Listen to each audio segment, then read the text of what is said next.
para ministrar a palestra Liderança e Gestão de Vendas na Indústria, Alex Ferreira, que é empresário, palestrante, professor universitário em cursos de graduação e pós-graduação, formado em administração de empresas, com pós-graduação em marketing pela FGV, Fundação Getúlio Vargas, e ainda é formado em neurocoaching, mentoring e consulting. Mais de 15 anos de atuação em marketing, vendas e gestão de pessoas, em mais de 200 empresas. E também ele é sócio-diretor da Egrégora. Por favor, Alex.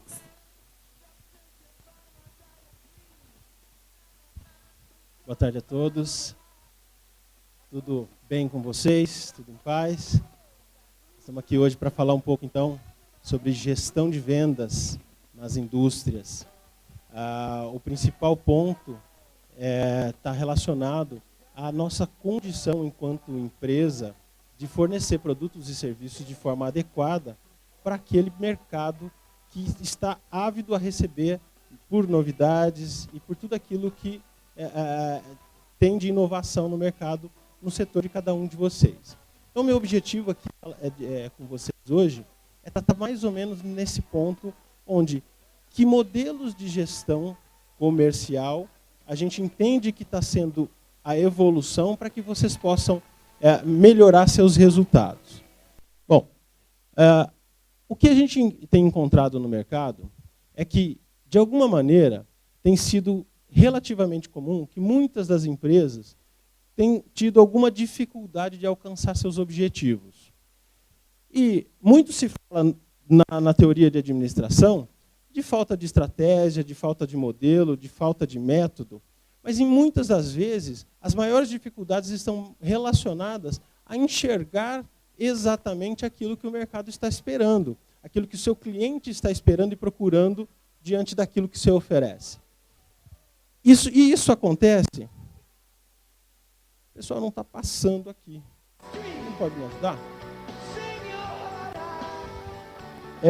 Isso tem acontecido pelo simples fato de que é muito comum nós, no dia a dia de nossas empresas, com todas as tarefas, todas as ocorrências que ocorrem todos os dias, nós acabamos entrando num processo natural de acomodação em cima da rotina que nos é imposta pelo mercado.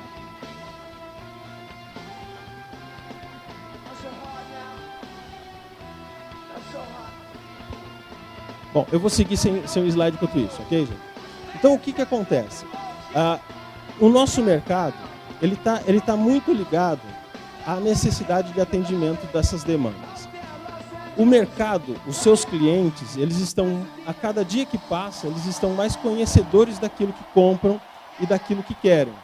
E com o advento da tecnologia, com tudo aquilo que tem de disposição, eles têm uma facilidade muito grande de entender cada vez mais aquilo que a tua empresa oferece. E por conta disso, eles têm muito mais facilidades de tornar crítica a relação. Vou fazer um questionamento com vocês no primeiro momento. Imagina o seguinte: quantas das pessoas que compram no dia a dia de suas empresas, que de alguma forma, ou dos seus clientes, já que são indústria, lá no setor varejista, qual é o percentual das pessoas que muito facilmente pode substituir aquele fornecedor por outro? Você consegue perceber essa ideia? A facilidade que todos nós temos de trocar de fornecedor de um dia para o outro? Isso em qualquer área da nossa atuação. Então, o que a gente tem percebido nessa nova demanda, nesse novo modelo industrial?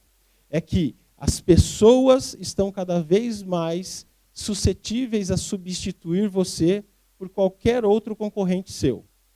Isso já é velho. Só que, a cada dia que passa, a gente está percebendo cada vez mais facilidade na substituição de fornecedores. Compreendem? Se isso é uma verdade, o que, dentro do seu olhar, a sua empresa tem feito para se proteger desse risco? Com que frequência, exercício interno, seja da área comercial, da área de desenvolvimento de produtos, da área de relacionamento com clientes. Obrigado. Com que frequência a sua empresa tem se preocupado com aquilo que realmente você entrega no final para o seu cliente. Então, o que a gente tem estudado, tem percebido no mercado de consultoria, que é o dia a dia da gente, é que muitas das vezes vou chamar de miopia, ou essa dificuldade de enxergar aquilo que o cliente está esperando ou está percebendo no consumo do que você oferece, essa dificuldade é o que torna mais suscetível o desejo dele de substituir o fornecedor. E no caso da indústria, tem um agravante ainda maior, que muitas das vezes você não tem acesso, como industrial, àquele que está consumindo aquilo que você vende. Faz sentido? Você está, de alguma maneira, delegando o vender para o consumidor na mão de um varejista. Que se, por algum motivo, tanto você quanto esse varejista não tiver com uma aptidão correta para vender aquilo que você oferece, existe o risco do seu cliente te substituir. Ok até aqui? Então eu coloquei uma frase ali, que na vida você vende, se vende, ou alguém fará isso por você. Isso te faz sentido? Ou você vende, ou você se vende, ou alguém vai fazer isso. Se é que alguém não vai te vender. Ok? Então isso é um contexto muito importante que a gente tem entendido. Eu tenho um conceito que não cabe aqui hoje, mas oportunamente a gente pode falar, que eu trato de todo mundo vende. Eu imagino que uma boa parte, se não todos dos senhores que estão aqui hoje, são da área comercial ou atuam diretamente ligada a ela. Mas toda a área da tua empresa, outro dia, ok? Vamos lá. Lembrando que o nosso professor Golfeto deve estar por aqui ainda, né, Amanda? Faz tempo que eu não o vejo, saudade dele. Quem sabe eu passo lá para dar um abraço depois. O professor Golfeto me disse uma vez essa frase: os dissabores só entram pelas portas que lhe foram abertas. Eu trouxe essa frase. Veja, o que eu falei até agora é que existe algum risco de você ou da sua empresa, por motivos alheios à administração neste momento, estarem deixando de cuidar de uma forma diferente daquilo que é o anseio do seu cliente. Se isso é uma verdade, esses dissabores de eventualmente não ter dificuldades de batimento de metas e tudo mais, os dissabores só entram pelas portas que lhes foram abertas. Ou seja, se eu não cuidar daquilo que é a minha obrigação, é um dissabor que pode estar entrando por esse objetivo. Ok? E aí a gente entra numa parte um pouco mais estratégica do conceito. Se eu não tiver muito bem definidas uma lista de metas, todos vocês têm lista de metas na empresa de vocês? Tem? Tem que ter. E vocês sabem que tem que ter. Para a realização dos seus sonhos é fácil estimar como andam seus resultados. Uma lista de metas pura e simples serve para resolver seus problemas? A gente pode fazer em 5 minutos aqui uma lista extensíssima de metas individualmente. Mas meta pela meta não resolve problema nenhum. Compreende? O que nós precisamos é ter estratégias que vão, de alguma forma, chegar ao ponto adequado para que aqueles que me compram possam se sentir à vontade de se manterem comprando de mim. A lista de metas, ela é o princípio básico de qualquer gerenciamento. O que nós precisamos é de um método que vá fazer funcionar aquela lista de metas. Então, se eu tenho, e é o que nós falamos até agora, uma série de situações que podem estar acontecendo no meu dia a dia, uma série de situações que podem estar fazendo com que eu tenha ou não tenha resultados excelentes dentro da minha empresa, eu tenho que dizer para você que todo problema contém a semente da própria solução. Veja, um ponto que a gente está muito acostumado a ver, a identificar, é que no momento em que nós incorremos num problema, por exemplo, não estou conseguindo bater minhas metas, a minha equipe não tem isso, a minha equipe não tem aquilo, ou o mercado está em crise é o que mais se fala nos dias de hoje, e etc., problemas. O que eu tenho acostumado a ver estou acostumado a ver, é que as pessoas remoem os problemas de alguma maneira e não entendem que eles, por serem problemas, eles por si só estão dizendo onde é que está doendo. Imagina qualquer situação da sua relação de vida. Quando você tem um problema de relação, aquele problema está sendo dito para você. Olha, eu não estou gostando disso, eu não estou gostando daquilo. E é nesse ponto que tem que se agir. Compreende? Se a sua empresa, que é o que eu estou dizendo até agora, um pouco mais antes, se a sua empresa, de alguma maneira, tem incorrido no risco de não cuidar do seu cliente da maneira que deveria, isso é um problema. Mas se questionar sobre isso e sofrer sobre isso, por si só, não resolve. Use esse problema como uma semente para que ela possa gerar um fruto no futuro, onde você, obviamente, vai criar ações corretivas. Até aqui faz sentido? Bom, então, o primeiro ponto de 5 que a gente vai falar, que, a meu ver, vão ser fundamentais para você entender todo esse contexto que a gente está falando aqui. A primeira coisa, relacione-se proximamente e seja criativo. Eu tenho certeza que você deve estar se falando, puxa vida, por que ele está colocando isso, se isso é tão básico na área comercial?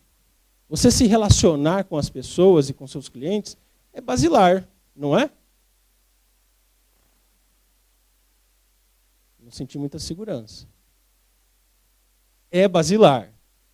O primeiro ponto é, estou me relacionando como deveria? Estou próximo do meu cliente tanto quanto deveria? Eu permito que ele me diga coisas que de alguma maneira o afligem e que eu possa transformar essa aflição em solução? Corrigindo o produto, por exemplo. Corrigindo alguma situação financeira na relação com ele. Corrigindo alguma coisa de logística, de produção e etc. Veja, quanto mais próximo eu for do meu cliente industrial, principalmente, quanto mais próximo eu for dele, mais chance eu vou dar para ele de dizer para mim aquilo que de alguma forma o incomoda. E muitas vezes, diante da proximidade que você vai ter dele, você não vai precisar nem ouvir uma reclamação. Pequenas nuances ele vai deixando ao longo do tempo, ao longo dos dias, ao longo das interações, que vão fazer com que você consiga entender aquilo, interpretar aquilo para evitar um futuro problema. Corrigindo o processo, corrigindo o produto, criando novas alternativas de produto. Faz sentido? Então, relacione-se proximamente do seu cliente. E seja criativo. O que é criatividade para você? Como é que a gente trabalha a criatividade? Senta um monte de gente na mesa, todo mundo dá uma ideia e se cria produto? Desculpe. Como que se cria? Como que eu sou criativo? E aqui eu estou falando de relacionamento. Não estou falando de criar produto novo ainda. Não é disso que eu estou falando aqui. Como é que eu sou criativo? Como é que eu consigo ser criativo na relação com o meu cliente? Como é que eu faço isso acontecer de forma a atrair cada vez mais o meu cliente? Vocês, como indústria, lidam, na maioria dos casos, com compradores, gente preparada para, na medida do possível, tirar o máximo que puder de vocês. Faz sentido? Se isso é uma verdade, como é que eu posso me aproximar dele, já que ele muitas vezes não vai me dar proximidade? E como é que eu posso ser criativo nessa relação? Que coisas eu posso construir nessa relação que vão permitir que eu crie proximidade com ele? Cada um de vocês, em cada uma das empresas que vocês representam, tem que entender como é que a coisa funciona e assim processar condições de a criatividade resolver. Então aqui eu estou falando de relacionamento e criatividade no relacionamento. Criar condições para que esse relacionamento frutifique mais e mais a cada dia. O que a gente vê, eu não posso afirmar que na sua empresa acontece isso, mas o que a gente vê com muita frequência é que a correria do dia a dia dificulta a minha necessidade de me relacionar mais proximamente com aqueles que compram de mim. Se isso é algo que te afeta, o primeiro ponto que eu tenho que te colocar é essa necessidade que você tem de cuidar disso. Porque quando você se afasta, por falta de tempo, não estou dizendo que você se afasta porque quer, mas quando você se afasta, eu simplesmente, como teu comprador, ou melhor, como teu cliente, sinto que você não faz diferença para mim. É difícil de mensurar, mas isso é uma verdade absoluta. Não tem aquela máxima de que quem não é visto não é lembrado? Tem tudo a ver com o que eu estou falando aqui. Cuida, porque senão eles vão embora. Tem um montão de gente concorrendo com você que quer o mesmo cliente que você tem. Mantenha seu foco na inovação. Agora sim eu estou falando de produto. Inovação e criatividade têm uma relação direta? Um origina o outro. Mas aqui eu não estou falando de criar produto, porque não é o nosso papel área comercial, é? É papel da área comercial criar produto, inovar em novos produtos? Absolutamente é. E você não inova em produto, você não ajuda a sua área, sim, de produção ou de desenvolvimento de produtos a melhorar, se você não estiver perto do cliente para ouvir o que ele tem para te dizer. Eu quero a mesma coisa que você está vendendo, mas não dessa cor. Se todo mundo estiver dizendo isso, você é o começo da cadeia de inovação de produtos da sua empresa, apesar de essa não ser a sua função absoluta. Então esse é um ponto sobre inovação que eu gosto muito de abordar. Por quê? De novo a rotina, de novo a correria, de novo um monte de telefonemas que eu tenho que atender e retornar, visitas que eu tenho que fazer e tudo mais, me tira tempo de ouvir o que o cara está falando. E muitas vezes aquele produto que vai ser um sucesso amanhã ou depois, está sendo pedido e você não está ouvindo. Nas entrelinhas. O teu cliente está falando com você. Tem muito treinamento de vendas que eu já fui como aluno, ou muita coisa que eu já li e que eu não concordo. Tem muita gente que gosta de, em vendas, falar demais. Eu, particularmente, acho isso inútil, numa boa parte das vezes. Na grande maioria delas, aliás. Nós não temos como comercial que ficar falando, nós temos que ouvir. Porque ouvindo, primeiro que a gente responde de forma assertiva para fechar negócio. E segundo que a gente ouve daquela pessoa que está falando, aquilo que ela não diria se eu não estivesse lá. Aproveita o tempo e tira dela. Porque a hora que você leva isso para casa, fazendo essa lição de casa, você constrói um resultado diferente. Você constrói condições de dar para esse público que está demandando algo, um produto melhor, um produto diferente, um produto que vai agradar a ele mais e mais. Está fazendo sentido? Uma empresa always beta. O que eu quero dizer com esse negócio?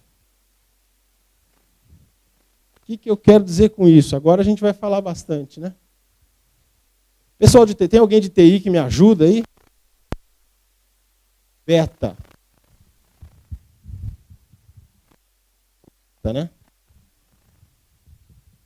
Sabe o que é isso? Só vou tomar uma água, vem.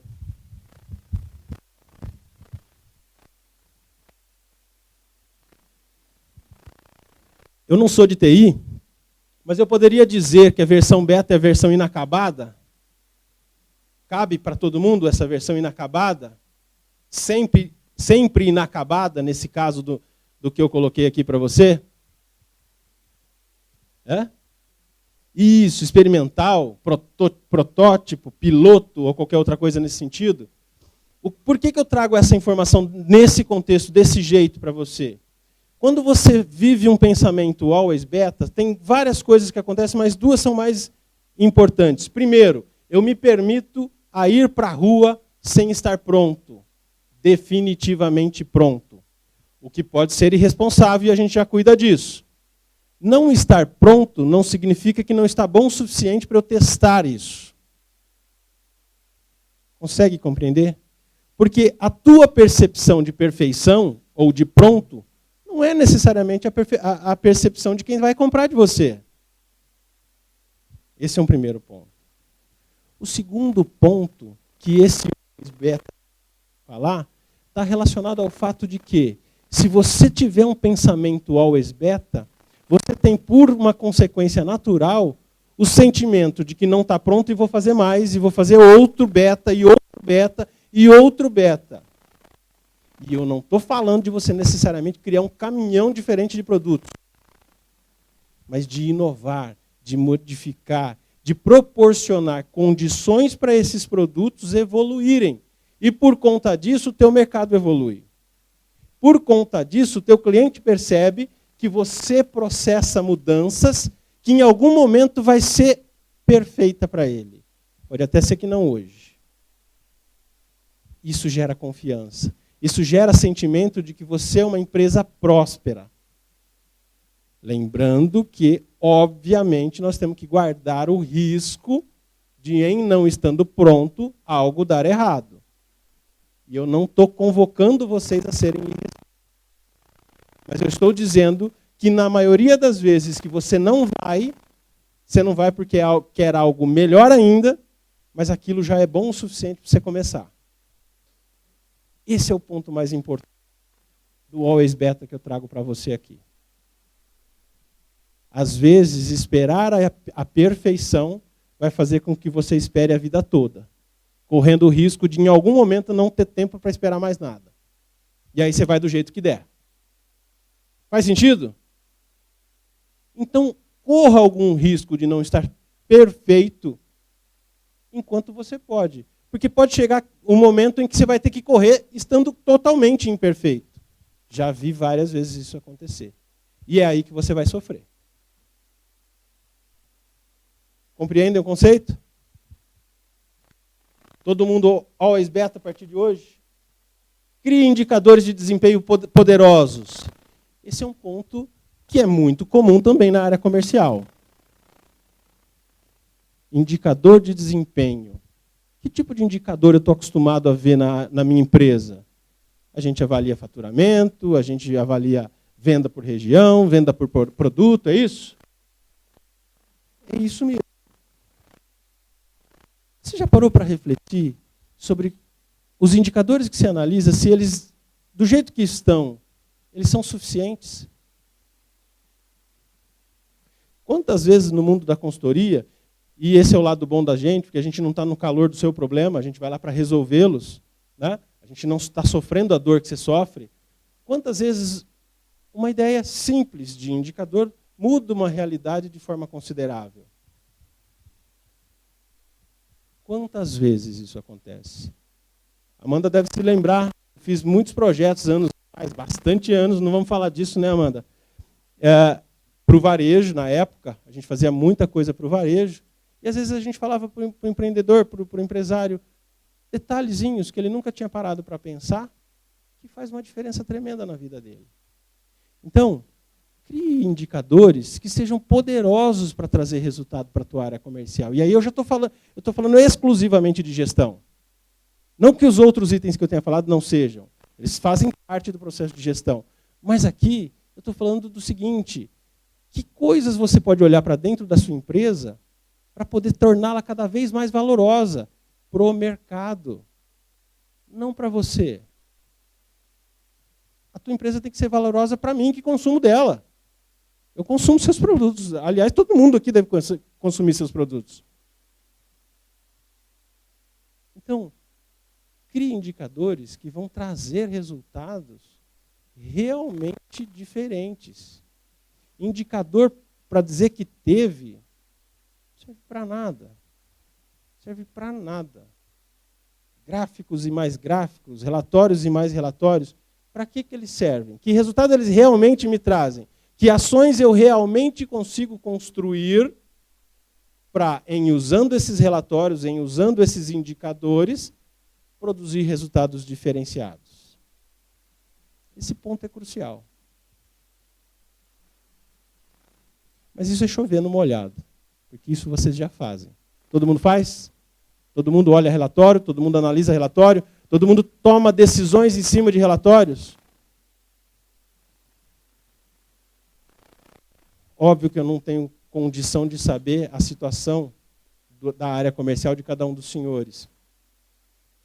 Mas analisar relatório para sofrer com ele, talvez seja uma das piores coisas que a área comercial pode fazer. Óbvio que muitas vezes isso acontece, mas nós temos que produzir situações de mudar o cenário. Seus clientes devem ser seus maiores aliados.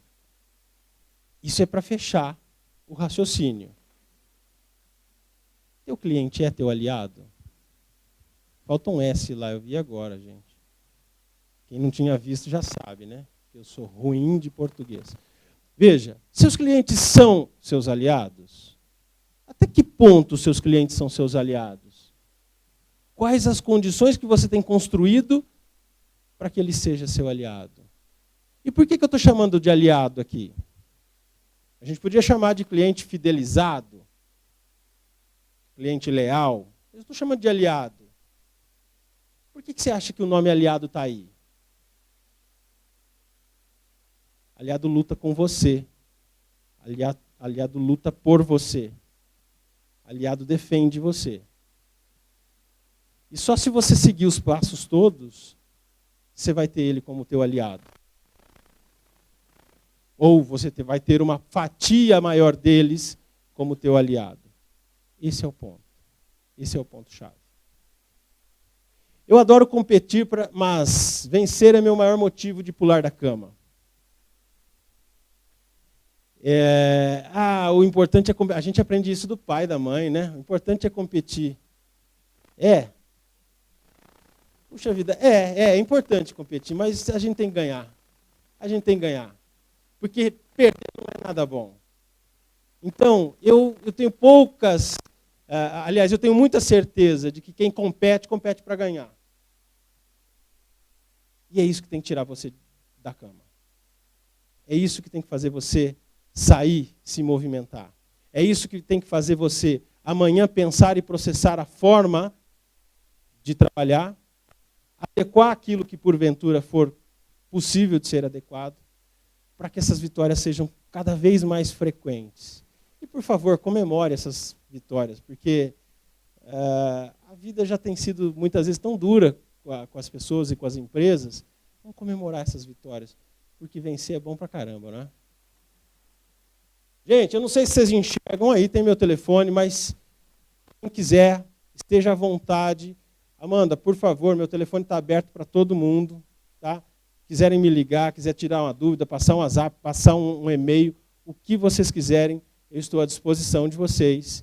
E muito obrigado por essa companhia, esses momentos aqui. Okay? Bom dia para vocês. Obrigado.